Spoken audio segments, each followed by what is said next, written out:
Great. Hello, everybody, and this is Stacey from The Advisor. Today, I'm very excited because we have a very special guest. He is part of our podcast community. He has his own podcast on our show, and is author Mark Doherty. He is. I You almost got got it. Come on now. And he is just an amazing author. He came out with a great book that he's going to tell you a little about, and he's going to go over some of the techniques and tools in the book, and he's just amazing. And some of the topics today I'm really excited to talk about because they're things that affect us in our daily lives, and he has some great tools, techniques, and strategies to help you cope with a lot of these issues that all of us at some point in our lives have. So Mark, I'm going to let you take it away. Tell everybody a little about yourself and what's going on and about today's episode, because I'm really excited. Well, to start off, my name is Mark Doherty. I got my own last name right. Um, I'll be 68 this September, so I'm starting to get up there. Yes, indeed, I wrote two books. One's called Reset.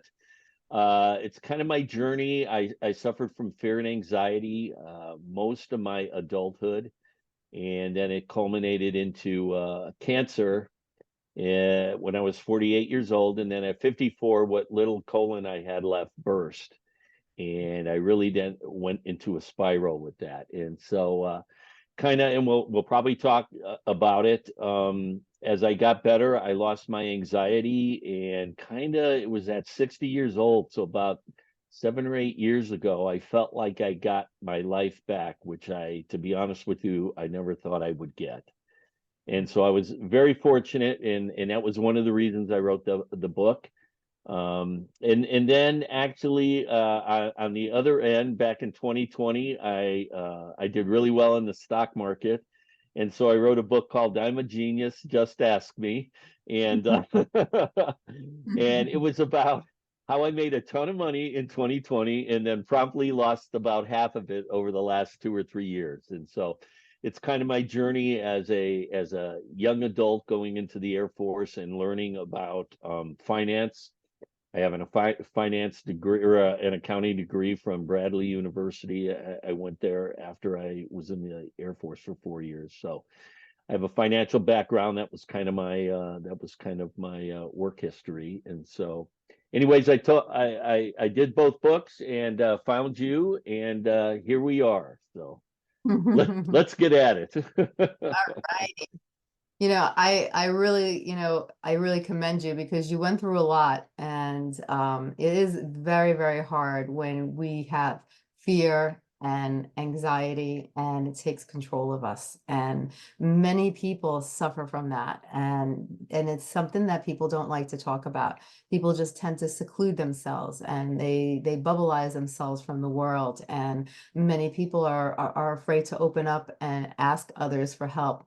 I feel like also just from knowing people like yourself, they don't want to be judged. And because the world is so labelized and stigmatized, and because you have these emotions, I feel like sometimes it dampers our self-esteem. So then, you feel less worthy of yourself, and to have to open up and be vulnerable to another human being, I think is extremely hard, just for someone that even, for anybody to just open up and to be able to express, the feelings and emotions that, especially in taking control of our lives, is very hard. And, for someone who suffered from fear and anxiety, and your whole world was, put on hold in freeze mode, how were you able to actually, first overcome that fear and anxiety? Because to this day, when people talk about fear and anxiety, even when people are on the podcast and they mention about fear and anxiety, people swarm in because so many people have fear and anxiety, but they go around and they're quiet about it, and they're looking for solutions, but they just don't know what that solution is. What was that solution for you? How did you get out of it? I think, well, it took a long time, first of all, and it wasn't easy. And I think you hit the nail on the head early on here. There's a lot of embarrassment that goes along with anxiety, and mine started with fear for my father, and made its way up to anxiety. And Mhm. as a young man, especially, and I kind of view it as a male thing for me, anyways. I'll speak for myself.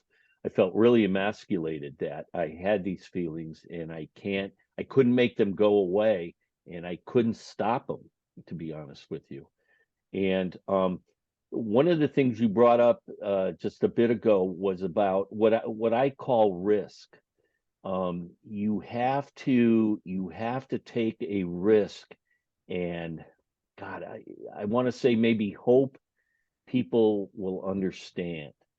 I think in today's day and age, I think it's easier to confront these feelings or these anxieties because they're a lot more well known Yeah. than they were when I had my first anxiety attack in 1975. Okay. And nobody, there wasn't the stigma of social anxiety or agoraphobia where people couldn't leave their homes. And I think, and I never, I was actually kind of surprised. I never took any, the doctors never prescribed anything until I actually saw a psychiatrist. And I think at the time, back in the 70s, Valium was kind of the big Yeah. anti-anxiety thing. And I've never had it. And so I had to, I had to figure out a way to kind of pound through it. And I didn't do well. One of the things I did was exercise, as I said in the first podcast.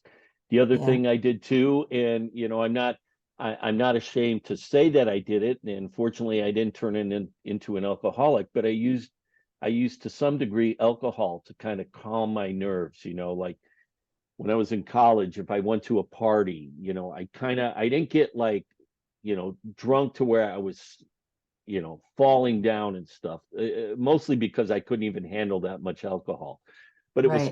it was kind of my MO if I got into a situation where I was uncomfortable to have a beer or two, or I was kind of a whiskey and water guy, to where I would try to feel relaxed. And Yeah. so those were initially how I tried to get through that stuff. And then as I progressed in college, my dad ran away from home, and it's in the book. It's a long story, but it kind of threw me for a loop.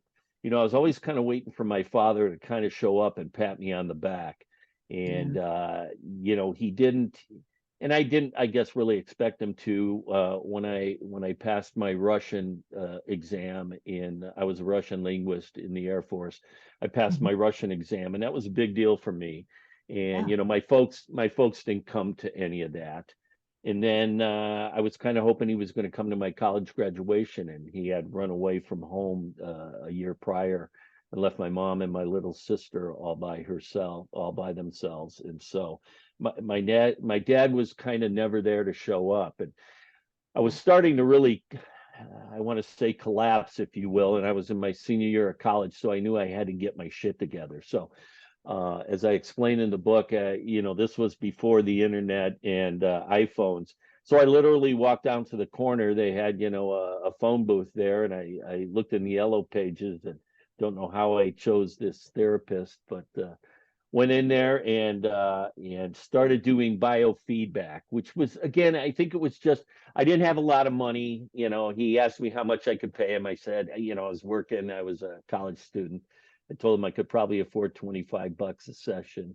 And so there wasn't a lot of mental back and forth discussion, talking. It's mostly biofeedback and just trying to teach me how to relax. And Right. uh, after graduation, I moved out to Portland, Oregon, which is where I live now in Oregon, and met my wife and got married. And when my mother came out for my wedding, I kind of had what I call Vietnam flashbacks. Probably PTSD to some degree. And I felt bad because my mom had flown out for my wedding. My dad had run away from home, and I didn't really even want my mom to be around. I felt embarrassed because I felt sick. it's stunning that I even made it through my wedding day. It was a long day. It was a long day. So at that point, I was really spiraling down. I had a good job. I was an accountant. Somehow I was able to kind of, I want to say, fake my way through life a bit, but I realized I was at a point where I really needed to get some help. And so at that point, I went into therapy and really started working with a therapist to try and work this stuff out. And did you find therapy to be very beneficial? Because I think therapy is great. I think some people are afraid to go for therapy. They're afraid to talk to somebody. But how did you feel going to therapy? Initially I was nervous about it because again, this was back in the 80s still. And, there was some stigma around therapy, people think you're a nut job and stuff like that. Really, what I think, Stacey, and I don't know if you've ever been in therapy, but I think one of the problems with having anxiety or depression or any kind of emotional mental issue like that is that fear of talking. And what I think therapy does accomplish is it gets you to talk. And Yes. I'm a real believer in that. It's kind of funny sometimes, when I watch these stupid, well, I won't call them stupid, Instagram reels, and I'm one of these guys sometimes, I'm scrolling through. And some of these really power ones are like, don't ever share your feelings. Don't let anybody know your game plan, blah, blah, blah. And I couldn't disagree more with those guys. I Yeah. think I think the problem with that people have is they're afraid to expose themselves. I'll tell you Yeah. a great I saw this thing on Instagram. It was a blip and I wound up watching the episode. It's a series on Netflix called Modern Love. And I think it was the third episode. Anne Hathaway, the actress, Mhm. played the part of a bipolar woman. And when she was manic and up, she was a superstar. And she was well liked at work. Her work was outstanding. But when she hit her low, she couldn't get out of bed. And so she was missing work. She wound up for whatever reason. She either I don't know if it was clear or not, she either quit or got terminated. And as she was leaving, and this was a great episode, and it really hit me. I actually started crying at this moment, and I'll tell you about it. So anyway, she's getting ready to leave, and her coworker says, "Hey, I'd like to get a coffee with you." And Anne Hathaway goes, "Yeah, yeah, yeah, like you give me a call." And she goes, "No, I want to have it right now." And so they go and they have coffee. And Anne, you could see it. And as a guy who suffered from anxiety, she realized she had to put her cards on the table. And so she told this woman, this coworker, and she started crying. And she said, "I'm bipolar." And she goes, "That's my problem." And she goes, "I want to be your friend, but there's times when I can't be a great friend." And it Yeah. really hit me that she took the point of it, I think, was she took that risk and Yeah. she opened up herself and shared who she was. And the Yeah. beauty of it was, and this is the part that people missed, I think, Stacey, the beauty of it was this woman accepted her. And I Mhm. think that's the biggest fear anybody with fear and anxiety and depression, and whether you're bipolar or whatever, is this Yeah. fear of exposure that you're not going to be loved. and Yeah. and it and so she's in this coffee shop and she starts crying and they kind of bond. And then the episode kind of ends, and it's only an hour episode, and I would encourage your listeners to watch it. It's really awesome. It shows her walking down the street and she looks great. She went and saw a psychiatrist. She got medication, which I'm very pro med, and we can talk about that if you want.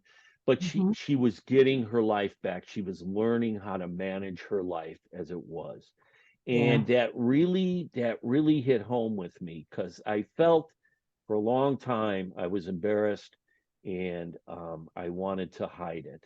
And therapy for me really helped me, I think, get over it because it forces you to talk, you know. Right. And that I found very helpful for me. I have to agree with you, and when you talk about, Anne Hathaway and how she had to open up, it kind of reminded me of me when, with my epilepsy, when my seizures were active, I had to tell the people who I was friends with that, hey, I have epilepsy. I might have a seizure, and if I do, it's not a big deal. Just do this, this, and this, but it was not easy to always say that, it was much easier to have that handful of close friends, and I tried to keep it quiet as best as I could, because people are judgmental, or people are scared of what they don't know, and people do fear what they don't know. And so I get that. And when it comes to opening up your emotions and talking about it, I think it's great, because it starts to get those repressed emotions out too. It's like when you start talking, you might not even realize that there are certain things in your life that really trigger you, and you don't even know it. And so you start talking, and then a word or a phrase comes out of your mouth, and then all of a sudden the tears start coming, and you can feel the emotions, and you can feel the tingling throughout your body. And that's when you realize, hey, these things really have an impact in my life. And by talking about it, I think you get it out of your system, and then you learn how to cope with it. And then you could move on, rather than put yourself in that freeze mode and get stuck in life like so many people do. I know when, and it's kind of funny. I interviewed for a job one time, and I was locked in on this job. And at the end, the owner wanted me to talk to this. He belonged to kind of a CEO club, Yeah, and the head of this club wanted to interview me. And I started like an idiot. I started talking about my father, and I wound up not getting the job. And he, it was kind of funny because I was like, I'm sure I was the top two candidates, and they never called me back and said whether they were going to hire me or not. And I actually had found this job through a CPA friend of mine who was one of the right. clients at their firm. And he said, I go, hey, Mike, how come I didn't get a call back, or I thought I was locked in on this job? And he said, the guy felt that you had authority issues. And I go, he's right. And I noticed because my dad was a real authoritarian, and he was a yeller and a hitter. And I noticed when I had some tough bosses. I worked for small companies. A lot of the companies I started with were like $1 million revenue companies. I mean, they were barely hanging on. And, people get pissed, when their backs are up against the wall. And I had many shout outs with my bosses. It's like, hey, I'm an intelligent person.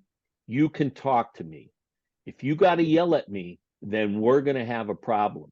And I was, even though I was fearful of that, I would get to that point, Stacey, where I'm not going to take this shit anymore. Right. And I always had that. It's kind of funny because I locked horns with almost every boss that I had, and I'm shocked I never got fired, which I think is a testimony to I knew what I was doing. I was good at what I did, and I wasn't going to take shit. But Right. again, it wasn't easy, and I always knew every time I crossed that line, typically within 2 months, I would quit and go look for another job because I understood once you lock horns with the boss, you're toast. Yeah. Either you're going to leave first, or you're going to get fired. So I had this thing too about being like yelled at, and you were talking about triggers. That was a trigger for me. It's like you can talk to me like an intelligent person. Doesn't mean you can't get mad, but don't start screaming and calling me an idiot and stuff. Like, how could you be so stupid and do? Right. It's like you can't talk to me like that. And I try not to talk to people like that either because I'm very cognizant of how I felt doing it. The other thing too, Stacey, that I think it's important, and I can't stress this enough. and I don't know if people understand that this is that there's a difference between a psychologist and a psychiatrist. Yes, And there and is. the difference is a psychiatrist is a doctor, an MD, and they can prescribe medication.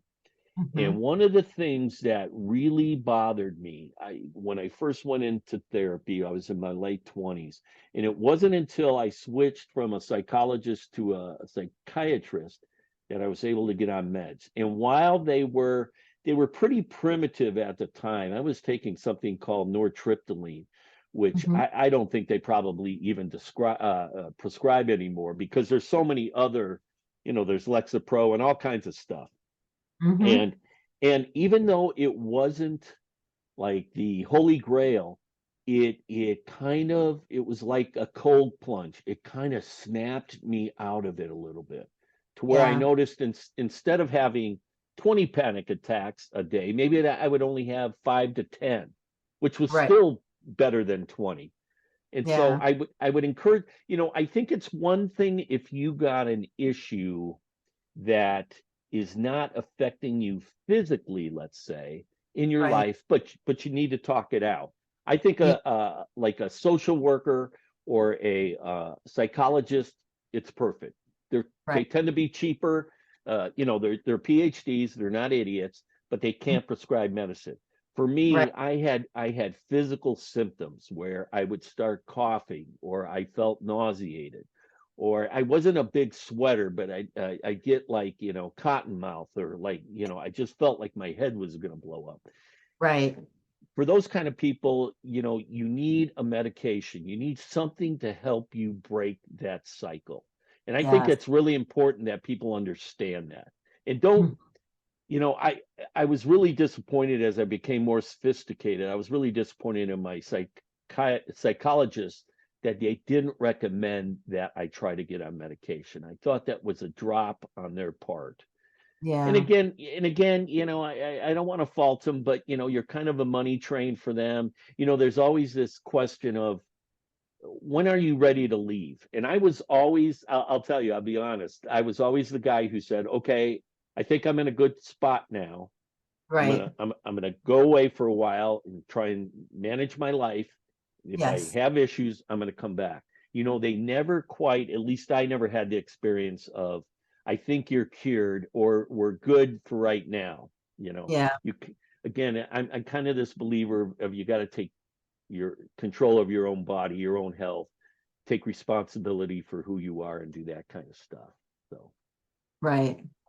No, I definitely believe in integrated medication. I think, you could try to do things holistically. You could try to, you can try to incorporate ways to calm yourself and to get through certain situations. And for some people that might not have, might have a very mild case and for different reasons, because everybody's different and everybody thinks differently and handles things differently, it might work for some. But then for others, it may not work. And you don't want to get to that point where you're so anxious or you're having panic attacks for no reason. All of a sudden, you're walking in the middle of the street, and all of a sudden, a panic attack comes. And that's yeah. a terrible, terrible feeling to have to experience. Some people, they could be driving, and all of a sudden, they get a panic attack, and they have to pull to the side of the road, and they don't know why they're getting the panic attack, and their heart's racing, and they feel like they're going to get a heart attack.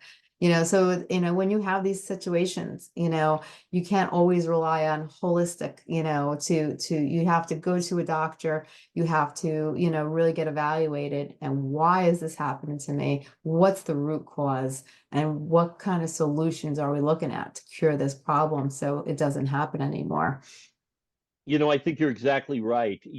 Through my life, I've read tons of meditation books and stuff like that. And you're absolutely right. When you're in the middle, it's one thing to like meditate and try and relax, but you can't do that, 5 minutes before, like I worked at Nike. You can't, 5 minutes before you're ready to stand up and give a speech, you can't sit there and close your eyes and meditate your fear away. It Yeah, just isn't going to happen. One of the things that I use to manage my anxiety, as I said earlier, was exercise. yeah, uh, I'm a real believer when you have this feeling, if you can, you need to try and break it as quickly as possible. Now, Yes. like one of the things I do every morning now, we live on. The last podcast we had, I was in Mexico, and Yeah. I got back to the United States here last week, and we live on a small lake here in Oregon, and the water is probably because the lake starts at the end where we live, and so every day I jump in and do kind of a cold immersion, and it's great, and I you can't even think about it, you just have to jump in, and Yeah. it's probably between 60 and 65 degrees. I mean, it's chilly, but Uh, it's a great feeling. It's like for those 2 minutes you're in that lake, you're super mindful.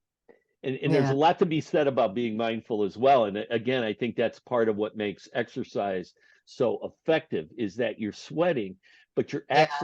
you're actually mindful. And if you're doing it at a pretty good clip, you're breathing heavy, you might be a little bit of pain, you might get a stitch in your side, or you're lifting weights and your muscles hurt. It takes you, what you got to try and do is get out of your head, and Right. it's hard to do, but once the anxiety subsides, um it's much easier to get into those things like meditation and some of those other things. So I don't discount them. I did acupuncture. Yeah. I believe in it.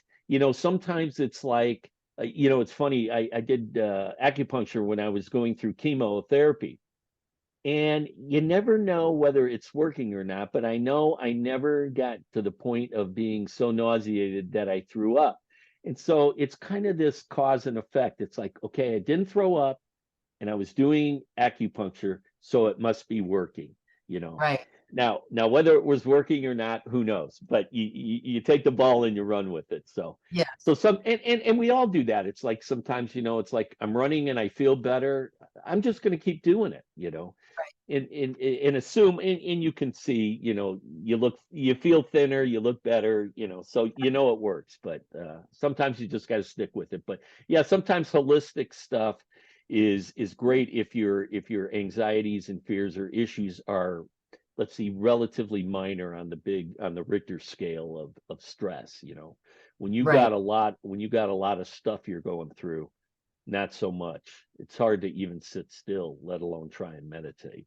So, Right, right, exactly. yeah, And you yeah. talk about loneliness, and one of the biggest psychological impacts you had was those feeling of loneliness and despair. And I feel like anybody that goes through, anxiety and fear, they try to seclude themselves, and they try to, they don't want to be around people. Think about it. If you're fearful and you have anxiety, why would you want to be around a lot of people? You're just gonna your anxiety level is gonna go up.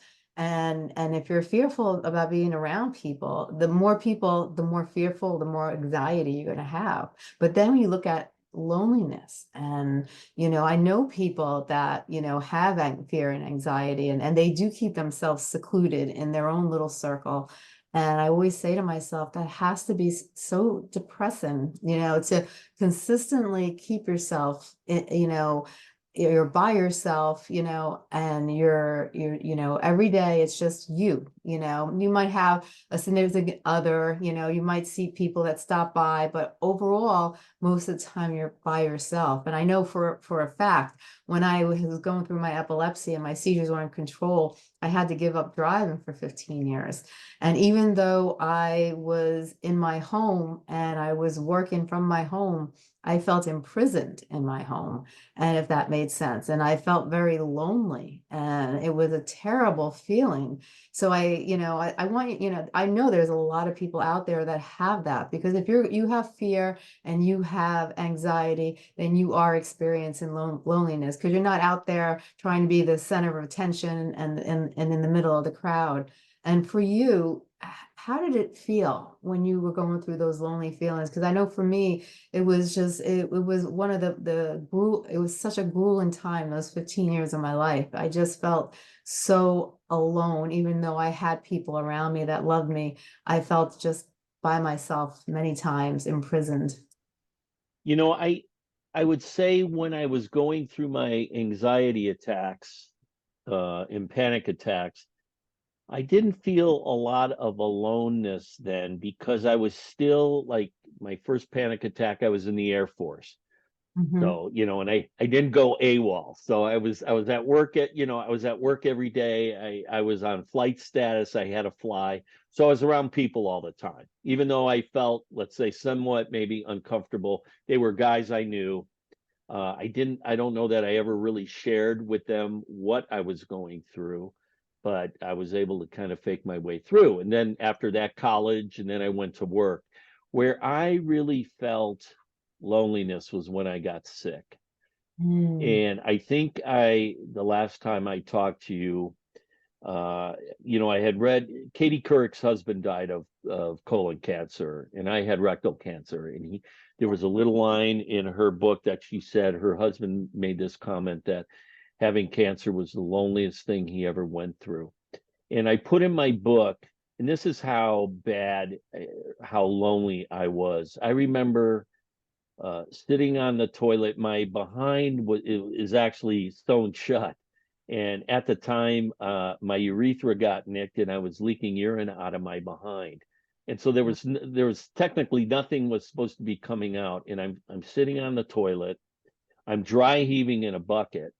There's stuff coming out which wasn't supposed to be coming out. And I could hear my wife because I was sleeping upstairs because I didn't even have much strength to even be able to walk up and down the stairs. I mean, I could, but it was more Yeah. convenient to sleep upstairs. And I could hear my wife asleep. I want to say snoring. And I'm sitting there, and honest to God, I thought to myself, does anybody give a shit whether I'm dead or alive? And it was really an aha moment. And like Yeah. you said, you were around people that loved you, and yet you felt all alone because, like you with your epilepsy, I had this cancer and there was nobody else around me that did. So there was nobody to talk to. And nobody, people, it's like, I find it humorous sometimes that male doctors, think they know what a woman's going through having a baby. And it's like when I had rectal cancer, and I called the first time I went to the bathroom because my colon got disconnected and then reconnected. And the first time I went to the bathroom, it burned like hell. And I called Mhm. the doctor, and he acted like he knew what I was going through. And he's like, take Metamucil and just slow it down. That didn't do anything. And I realized it's easy for people to say or think that they know how you feel. They Right. have no, they have no idea. And That's so, and it was funny. We were up at the cabin here one time, probably 10 years ago, and my wife and my daughter, and I was really angry after I got better. My colon burst at 54, and around 55 or 56, as I started to come out of it, I really got angry because I felt like I lost so much of my life. And we were here talking one time to my wife and my daughter, and I broke down crying. I said, "You guys will never understand how lonely I felt. I felt, even though my wife was taking care of me, yeah, there yeah. was not there was not that emotional." Like I told my wife, and I'm not trying to throw anybody under the bus here or whatever, but I never remember my wife ever like just crawling in bed when I was in the hospital, or grab my hand and say, honey, I'm so sorry you're going through this. She Mhm. was so busy, concerned about taking the physical care of me, she totally spaced the emotional part. And I think Right. most people, and I think honestly, Stacey, maybe you felt that way too. Most people miss that part. They see, they hear cancer, or they see you maybe in an epileptic seizure. That's all physical. They have no Yeah. idea what's going on in your head. And that was something that really struck. It's one thing to be alone, it's another thing to be lonely. And while they Right. both sound the same, they're totally separate. You could be alone and be thrilled to be alone. But Yeah. when you're lonely and you got nobody that you think loves you or cares about you, man, that's a hard problem to solve, you know. Yeah. Well, that's why I wrote my book, Epilepsy, You're Not Alone, is because if I could hit one person in and help them emotionally, then my goal was met. Because, I think people, doctors, I've had this discussion with doctors when I was on advisory boards. They understand from a medical perspective, but they don't know what the actual patient is going through. They don't know the mental state of where it brings a person, the fear based, what's next? How long do I have? Will I, if I fall on the floor, will I hit my head? If I hit my head, will I get dementia? Will I get Alzheimer's from this? Will it come back? These are all questions, with those two types of conditions, like, and everything starts going through people's heads, because then you start to appreciate life and you see life from a different perspective. And then you realize, how easily things can be taken away from you. And You, if it is taken away, that's fearful in itself. and that's a very good point, Stacy. And I'll give you a great example. Was after all of my surgeries, I was still a mess. And I'd call my gastroenterologist, and he's like, Mark, I can't help you. It's like, my stool when I went to the bathroom, it smelled like acid. I mean, my system, if you could imagine, I had chemotherapy and I didn't have solid food for 6 months. All your bacteria and stuff in your stomach, Yeah, that was all gone.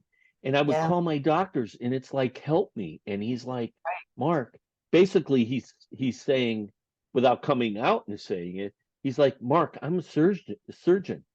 I can't do anything for you anymore.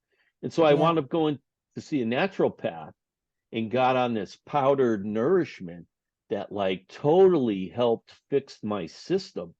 But that right. was almost just a fluke. Again, is one of the things I talk about in my book is you got to take responsibility for your own health.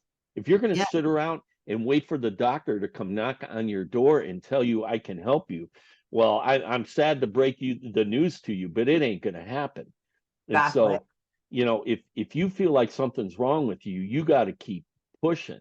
And Yeah, so, it's kind of a shame because there, at least when I had it, and it might be different now, but there was not this holistic view of cancer when I had this 20 years ago. yeah, I think now, Stacy, and I could be wrong, I've heard of these things where if you get cancer, you're kind of assigned a nurse or an advocate, let's call them.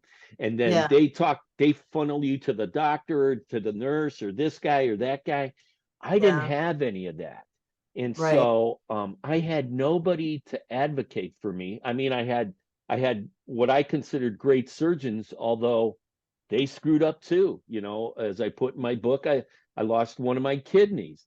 My ureter got nicked. I mean, I had all kinds of problems with stuff. Mm. Uh, and people ask me, did you ever think of suing your doctor? And it's like, no, I thought they always had my best intention, you know, no pun intended, but shit happens sometimes. And, I think surgery is as much an art as it is a science. Yeah, And sometimes bad things happen. It mm, always kind of cracks me up. And I get it, but people want nose jobs and breast implants and butt lifts and stuff. And I get that. But what I think people, and you see it on shows like Botched, yeah, I don't think people understand when you go under the knife. I think there's a better than 50-50 chance something bad's going to happen. You're going to get a bacteria, or your procedure doesn't work out the way you wanted it to, or the doctor was having a bad day. I mean, there's yeah, all kinds of stuff that can happen. So you better think twice about going under the knife, and you gotta be responsible for your own health.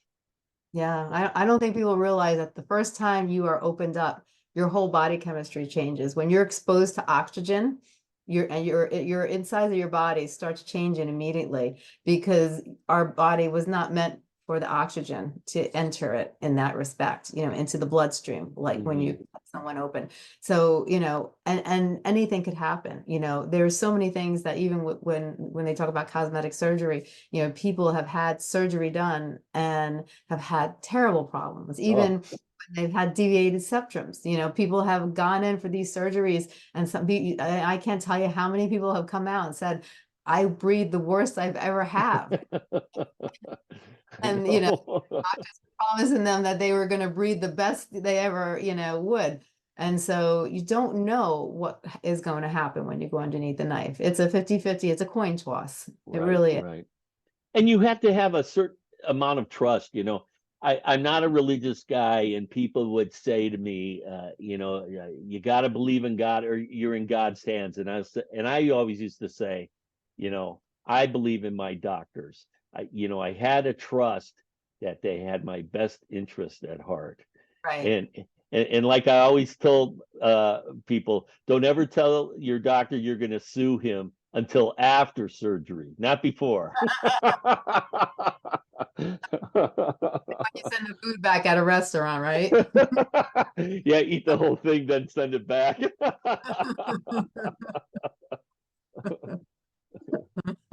But I Now, think, lonely, and I think loneliness gets back to I think at the end of the day, and I'm actually kind of shocked I'm even saying this, but it all kind of gets down to love, and I suppose being loved and feeling loved, and when you're that lonely, you feel like in the world nobody cares or nobody loves you, and that's a tough thing to get over, and no man is an island, as they say, Stacey. We all think we're tough guys, but at the end of the day, you need people to love you, and you need to care for people as well. I mean, it's a two-way street. I think the biggest mistake I see in a lot of people when people would talk to me is that they would have a condition, and like you mentioned just earlier, just moments earlier, all they wanted was a hug, or someone just saying it's going to be okay, I'm here for you. Instead they got advice on what they should do and shouldn't do, and what would be the best choice, Yes. and that's not what a lot of people are looking for. They already know what they should and shouldn't do. They know what they want to do. If they're looking for advice, they're going to ask for it. If they're not asking for it, but they're looking at you for something, immediately you should pick up that they're not looking for that advice. They're just looking for someone to show care and to just show a little empathy, and that goes a long way. And Yeah. that's what we want. And I think it's so important that people understand that. And one of the questions I wanted to ask you too, like, I am a big believer in positivity. The key to survival is positivity. With all this happening, how did you stay positive? How did you not get to the point where, like, is it really worth it? I know so many people that go through so much, and I got a lot of the people that stayed positive lived long and lived, fulfilling lives with all the tragedy that went on medically with them.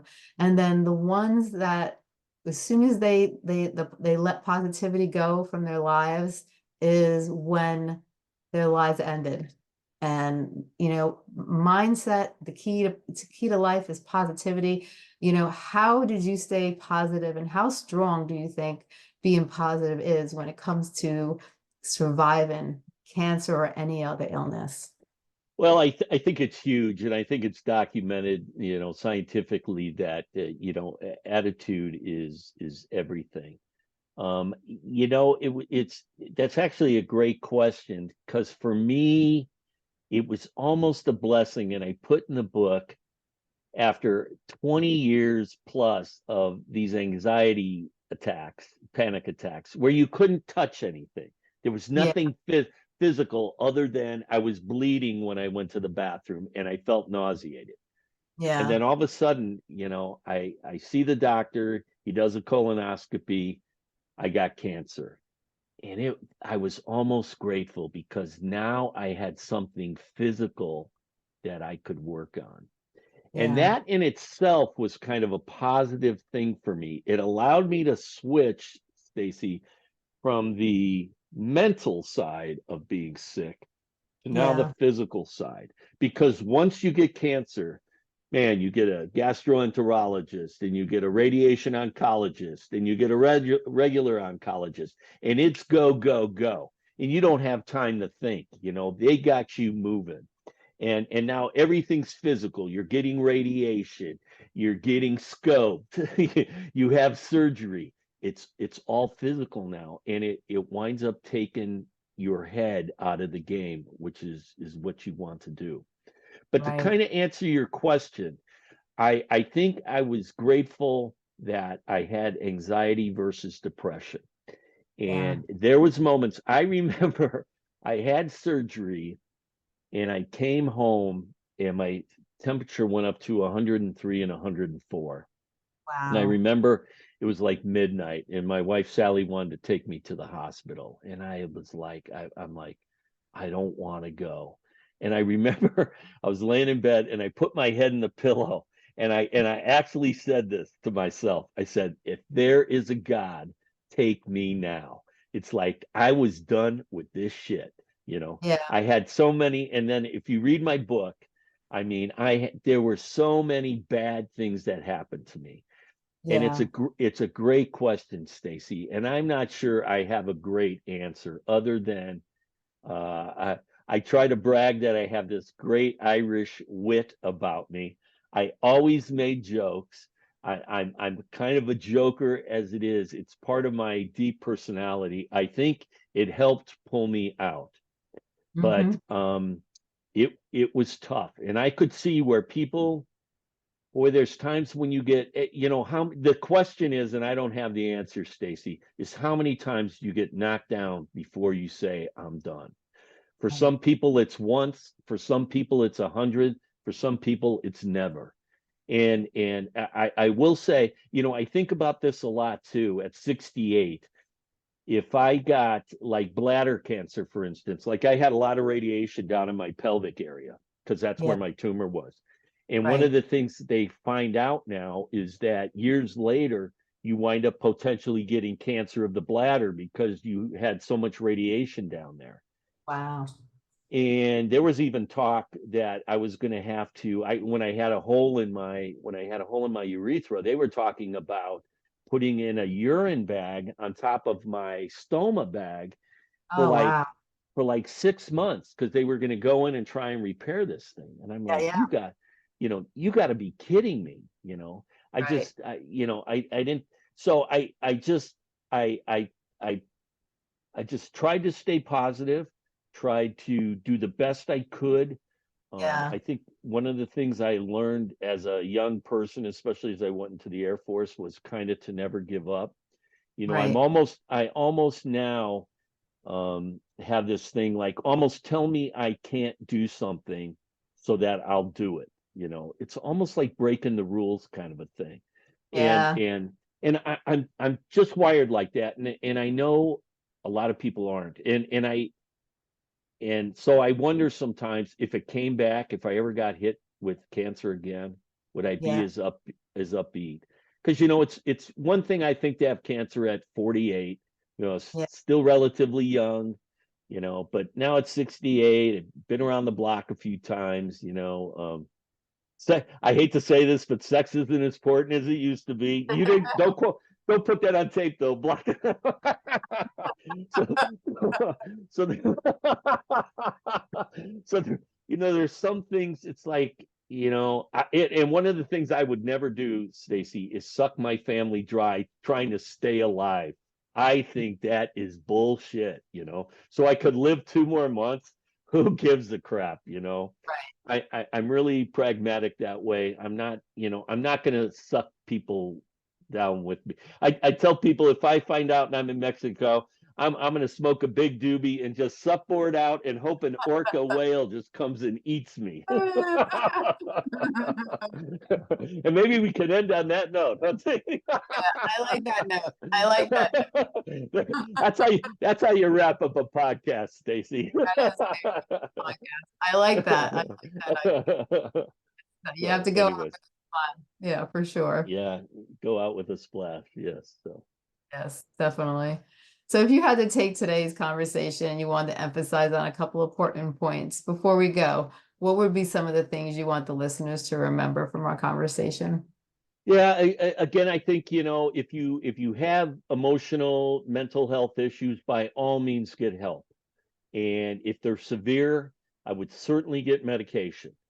Don't, the other thing, and this is a hard thing, is don't feel ashamed, especially if you're a man. Yeah, I think, and don't hold it in. Be willing to share and talk about it. You will right. be surprised. You will be surprised how empathetic people will be to your issue. Because Yeah, I'll tell you, as the more I meet people, everybody is effed up. And yeah. I think I shared with you with this in the last, my psychiatrist, actually, while I worked at Nike, he actually saw some VPs at Nike, and he didn't give me any names, but he goes, "Believe me, Mark, you're no more messed up than those guys are."